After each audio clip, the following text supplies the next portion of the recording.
Metal Update, Take 2. No, Part 2. Part 2. Metal Update, Part 2, Take 1. Because Part 1 is already up, and this is Part 2. You see? You see, you give a redneck 10 seconds, you can figure it out. No problem. Now, where do we leave off? Oh yeah, more rock and metal stuff. And you know, what was rock, or was metal, is now rock, right? Yeah, because stuff like this, like Deep Purple's in rock, in 1973, that was heavy metal. It's hard rock now, by today's standards, but because things hadn't come then that have come now that's rock, even though it used to be metal. So, you can argue about it in the comments if you want to, but let's just say this is the stack that should be cranked to 11. And there's bands that just, no matter what, they get metal cred, or cred among metal heads. Metal cred among metal heads. I'm on the verge of a Hallmark card, I think. Like Rush, right? For some reason, the most hardcore metalheads like Rush. Rush isn't metal. And Pink Floyd, right? The hardest of hardcore metalheads dig Pink Floyd. Pink Floyd is not metal. Whatever. Just turn all this stuff up. Let's get rolling. Here's 5 things. Yeah, 5. I have every one of these. These all showed up in the shrink wrap, and I couldn't help myself. It's unreal. I usually tear the shrink wrap off, but for some reason I want to keep it on these. Like a near mint copy of Sammy's VOA. That's an excellent, excellent album. That was the same year as Van Halen's 1984. Yeah, wow. In the shrink. Bon Jovi's Slippery When Wet. In the shrink. It's like dead mint. Look at the original price tag, $9.77. That's probably what I paid for it when it came out in 1986. I was in 7th grade. This album was so big. Cruise, Girls, Girls, Girls. Dead mint shrink wrap. And this is nuts. Like I said, I couldn't say no. Original inners, everything's just in like dead mint shape. And these are albums I have in my collection, but man, it's just crazy just to have a copy in the shrink that's dead mint. You know, so I had to. I'm like, I usually don't do the duplicate thing, or I try not to anymore. I had so many duplicates at one point, it was not pretty. Aerosmith's Permanent Vacation. Dead mint in the shrink. And the last one is Poison's Look What the Cat Dragged In. Same thing, just shrink wrap. Plain inner, capital label. Absolutely fancy, right? Wrong. But what's cool is, like I said, every one of them in the shrink. And man, that stuff just doesn't happen. So, they have to be grabbed. And they were grabbed. This was a very cool ad. Great White, Shot in the Dark. So on the back, I'm picking up Psycho City on vinyl from Jonas, which was very cool. Thank you again, Jonas. Here is Shot in the Dark. I'm doing everything I can to go backwards and get the few Great White albums I was missing, which is their first album, this one, and Psycho City. I believe I'm caught up. No, Hooked. I need Hooked. If anyone has a copy of Hooked and wants to trade, hit me up. Excellent, excellent early Great White album. Is this album number 2, 1986? I think it is. Album number 2. Great album. This is Heaven Bent. I've always kind of put them in the new wave of British heavy metal category, but this makes another, this strengthens my argument for why 1982 was such a killer year for rock and metal.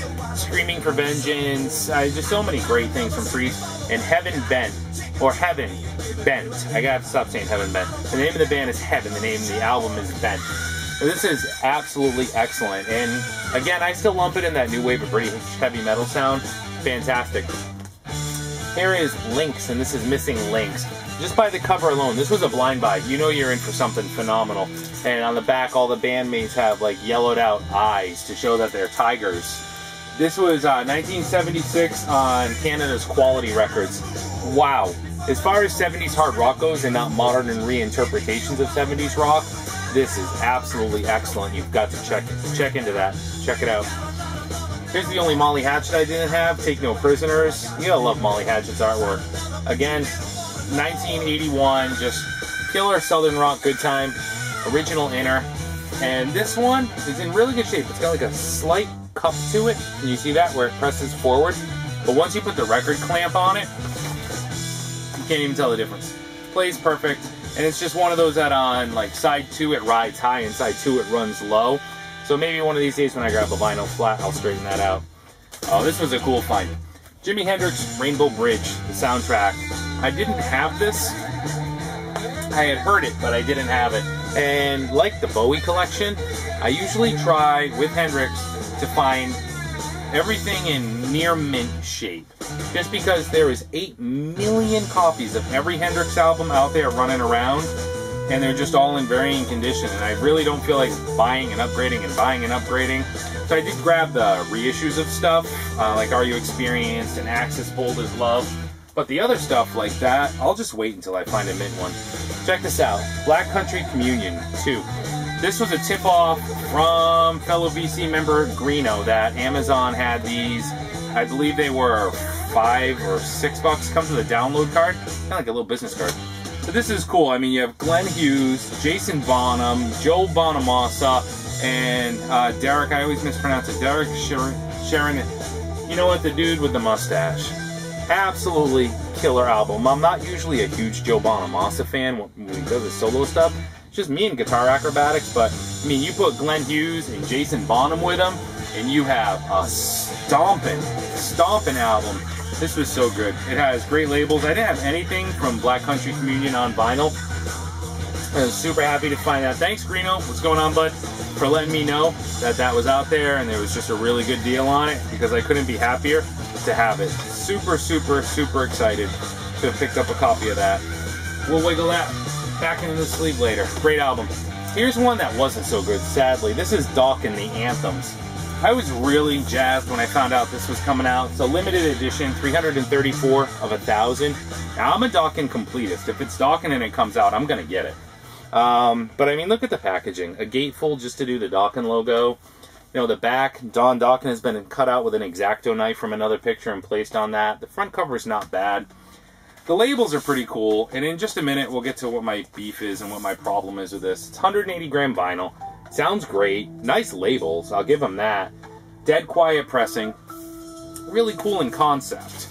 And I knew this when I bought it, and I got a really good price on it, so I couldn't say no. And like I said, Dokken could put out, you know, Mother Goose nursery rhymes, and I'm going to pick it up. But look at, so here we have Don Dokken and Mick Brown. So there's 2 original members, John Levin and Sean McNabb.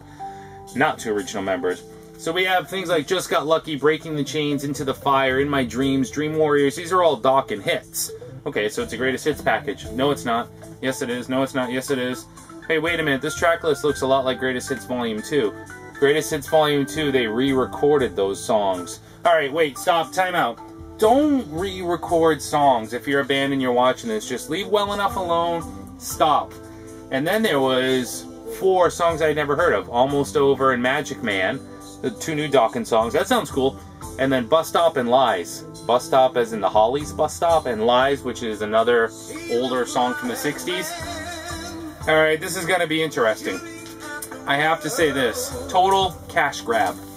Doing a little research, the label that put this out picked up the rights to Greatest Hits Volume 2. So this is Greatest Hits Volume 2. Right down to the bonus tracks. It's alright. The re-recorded versions of the songs, for me, you're just stomping on classics. Don Dokken can't get the high notes anymore. Now, but wait, the 2 new songs, Almost Over and Magic Man, they were awesome. Killer songs. So if Dokken is putting out new material, Don knows his range and he plays to his range and it sounds great. But as far as Don trying to emulate Don 1985, 1986, 1987, it's not there. And those songs are just so held so closely, man. It's just, you don't muck with it. It's like watching a bad version on American Idol of one of your favorite songs. It's for completists only. I had to get in there and throw my 2 cents at it. Total cash grab attempt by the label that bought the rights to that Greatest Hits Volume 2 CD. It's worth it for the 2 new songs if you can get a good price on it, but for 25-30 bucks, I wouldn't touch it. And the last one in the stack, here's Rick Derringer's Sweet Evil. Man, Rick Derringer can't do anything I don't like. Rick is just the bomb. This was pretty cool. Had the original inner, which is one of the reasons I grabbed it. It's also one of Rick's best, and I love that Blue Sky label. That's just fantastic. I mean, anything Rick did in the 70s, he was everywhere, is just awesome. So that was Sweet Evil.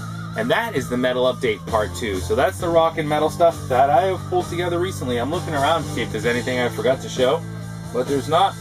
So stay tuned. Maybe we'll do another one of these in a month or so. But again, hope everyone's doing well. Thanks for hanging in and checking it out. Take care, guys.